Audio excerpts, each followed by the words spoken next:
మారితేనే ప్రతి ఒక్క వ్యక్తి కూడా నేను భాస్కర్ మాదిగా, నేను నరసింహ మాదిగా, నేను అబ్రాహ్మ మాదిగా, నేను గీతా మాదిగా, నేను శ్రీనివాస్ మాదిగా అని చెప్పుకున్నాం. అంటే మాదిగా హక్కుల పోరాట సమితి, ఈ మాదిగ రిజర్వేషన్ పోరాట సమితి మందకృష్ణ మాదిగన్న చేసినటువంటి ఈ పోరాట ఫలితంగానే మనకు ఆత్మగౌరవం వచ్చింది.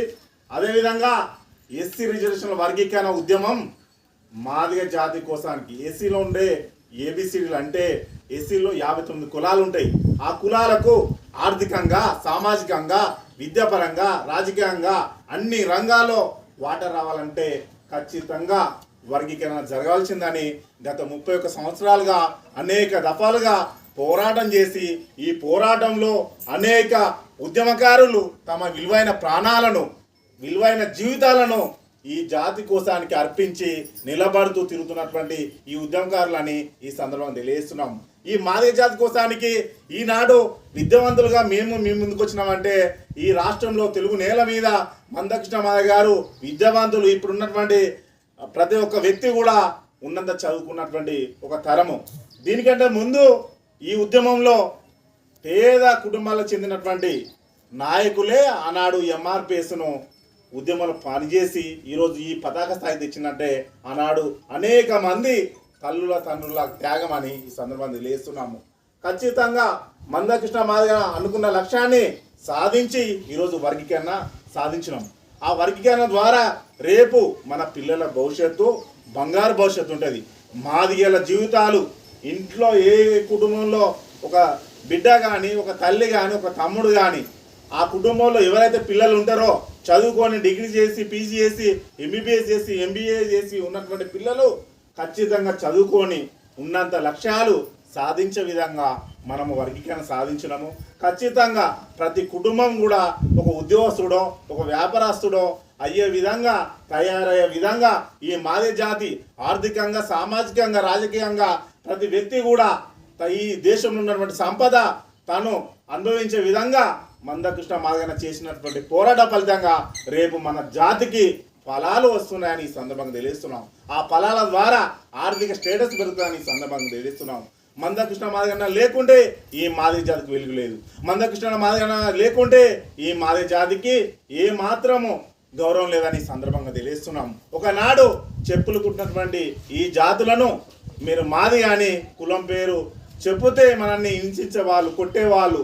అటువంటి ఈరోజు ఈ సమాజంలో మాదిగలంటే గర్వంగా, ఇలా ఆప్యంగా, అనురాగంగా దగ్గర తీస్తున్నారంటే మనం చేసినటువంటి పోరాటాలను ఈ సందర్భంగా తెలియజేస్తున్నాము. ఖచ్చితంగా ఈనాటి ఈ గ్రామానికి ఇచ్చేసినటువంటి సందర్భం ఏంటంటే ఈ దేశంలో, ప్రపంచంలో ఎవ్వరు చేయనటువంటి ఉద్యమాలు చేసి అనేక ఫలితాలు సాధించిన సందర్భం ఉందని మీకు తెలియజేస్తూ ఉన్నా. మన ఇంట్లో ఉన్నాయి, మన ఇంట్లో, మీ ఇంట్లో ఉన్నటువంటి ప్రతి కుటుంబంలో తెల్ల రేషన్ కార్డు ఉన్నటువంటి ప్రతి కుటుంబంలో కూడా ఆరోగ్యశ్రీ తెల్ల రేషన్ కార్డు ఉన్నట్టే అని సందర్భంగా తెలియజేస్తున్నాము. ఆ ఆరోగ్యశ్రీ కార్డు ఏ విధంగా వచ్చిందంటే ఖమ్మం జిల్లా రెబోవరం గ్రామంలో మందకృష్ణ మాదిగ గారు ఒక సందర్భంలో ఒక మీటింగ్ జరిగి వస్తున్న క్రమంలో నసీన్ అనే ఒక అమ్మాయికి ఆమెకు అనారోగ్యం పాలైన సందర్భంలో ముస్లిం కుటుంబము అన్నగారిని కలిసిన సందర్భం ఉంటుంది. అది ఖమ్మం జిల్లాలో వైరా అనే రెబోవరం అనే గ్రామంలో కలవడం జరుగుతుంది.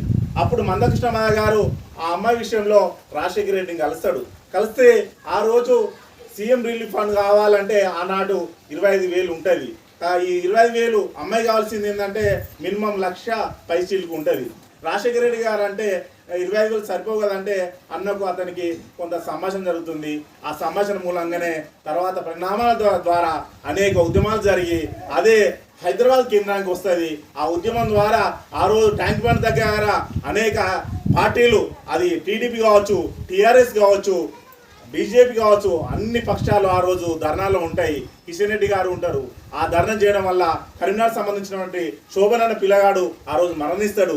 అప్పుడే ఒక అన్నగారు స్పష్టంగా ఏమని అన్నాడు, ఏదో ఒకటి జరిగాక ఈ పిల్లలకు వైద్యం అంది. అక్కడ ఉన్నటువంటి పిల్లలందరూ గుండె జబ్బులు ఉన్నటువంటి, రాష్ట్రంలో ఉన్నటువంటి అందరు పిల్లలు అందరూ అక్కడనే ఉంటారు కాబట్టి అన్న ఈరోజు ఏదో ఒకటి ఖచ్చితంగా ఈ పిల్లలు న్యాయం జరగాలి, వైద్యం ఖచ్చితంగా అందాలే, రాష్ట్ర ప్రభుత్వం చేయాలని ఒక మొండి పట్టుదలతో ఆ రోజు ఉండడం వల్ల ఆ రోజు ఆ అన్న చేసినటువంటి పోరాట ఫలితంగా ఢిల్లీలో ఉన్న రాజశేఖర రెడ్డి గారు అన్నగారికి ఫోన్ చేసి బెదిరించినా అన్నగారు ఒకటే చెప్పిండు, ఇక్కడ ఉన్నటువంటి పిల్లల కోసానికి నేను చావడానికి సిద్ధమే, కలసారా చంపుతారా ఏం చేస్తారో చెప్పానని అన్నగారు సంభాషణ చేయడం జరుగుతుంది. ఆ నేపథ్యంలో అప్పుడు ఉన్నటువంటి రాజశేఖర రెడ్డి ముఖ్యమంత్రి వారు రాజశేఖర రెడ్డి ఢిల్లీలో ఒక నిర్ణయం తీసుకుంటాడు. అక్కడ ఉన్నటువంటి పిల్లలకు ఉచిత ఆపరేషన్ చేస్తానని చెప్పి ఆ పథకమే ఆ ఫలితమే దాని పేరే ఆరోగ్యశ్రీ అని ఈ సందర్భంగా తెలియజేస్తున్నాం. ఏదేమైనా ఎంఆర్పిఎస్ అదేవిధంగా ఈ సమాజం అన్ని వర్గాల కోసానికి సేవ చేసిందని ఈ సందర్భంగా తెలియజేస్తున్నాము.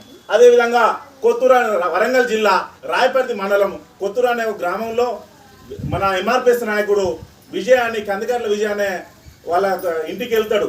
ఆడ భోజనం చేసి కూర్చున్న టైంలో ఒక నీలాంటి నాలాంటి అంటే ఒక పెద్ద పేద తల్లులు కలిసి, అయ్యా ఇచ్చినటువంటి రేషన్ బియ్యం కోట మాకు సరిపోతలేదు, 6 కిలోలు ఇస్తే బిడ్డ సరిపోతాయంటే అన్న ఆలోచించి రాష్ట్ర వ్యాప్తంగా అప్పుడే ఆకలి కేకల అనే ఒక యాత్ర పెట్టి ప్రపంచ ఆరోగ్య సంస్థ సూచన మేరకు ఒక వ్యక్తి ఒక నెలకు 6 కిలోలు తినే విధానంగా ఉంటుంది. అంటే ఒక వ్యక్తి 6 కిలోలు నెలవారీగా తినే అవకాశం ఉంటుంది. కాబట్టి దాన్ని అనుసరించి ఆ రోజు ఉద్యమం చేయడం జరిగింది. దాని పేరు ఆకలి కేకలు అని పెట్టి హైదరాబాద్ నుంచి అని వరంగల్ దాకా పిలిపించి అనేక పోరాలు చేయడం జరిగింది. దాని ద్వారానే బియ్యం కోట పెంచడం జరిగింది. ఈరోజు 6 కిలోల బియ్యం మీ ఇంట్లో ఉన్నాయంటే కారణం మందకృష్ణ మాదిగ గారిని ఈ సందర్భంగా తెలియజేస్తున్నాం.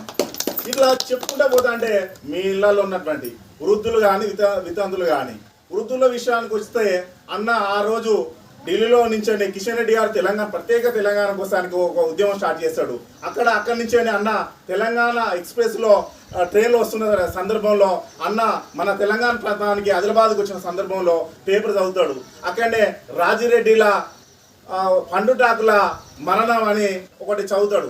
కన్న కూతురే కషాయగా మారదాన్ని ఇంకో సందర్భం చదువుతాడు. అంటే అది నర్సంపేటలో ఒక మహిళ సొంత కూతురు ఏం చేసిందంటే తల్లిని తీసుకుపోయి అడవులలో తోలుతుంది నైట్ పూట.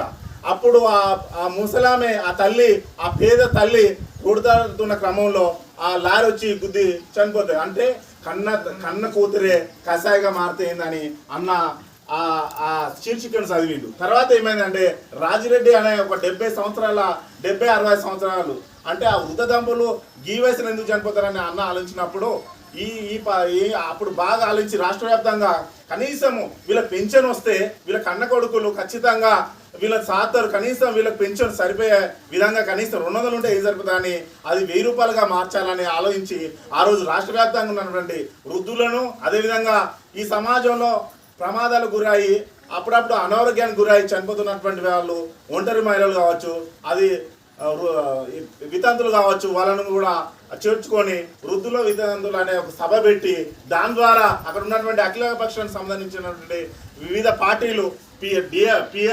టీఆర్ఎస్ కావచ్చు, అప్పుడు వైఎస్ఆర్సీపీ కావచ్చు, టీడీపీ కావచ్చు, సిపిఐ కావచ్చు, సిపిఎం కావచ్చు, అందరిని తీసుకొచ్చి ఒకే వేదికగా అదే ఉప్పల్ గ్రౌండ్లో లక్షలాది మందితోని వృద్ధుల వితరణ సభ పెట్టిండు. ఆ సభ ద్వారానే ఈరోజు మీ ఇళ్లలో వస్తున్నటువంటి పెన్షన్ 2 రాష్ట్రాల్లో ఇస్తున్నామంటే కారణం మందకృష్ణ మాదిగ గారు చేసిన పోరాట ఫలితాన్ని ఈ సందర్భంగా తెలియజేస్తున్నాము.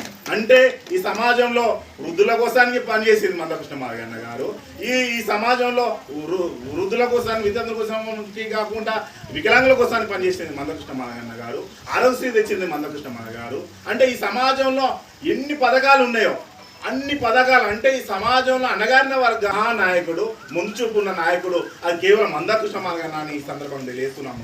అంటే మీకోసం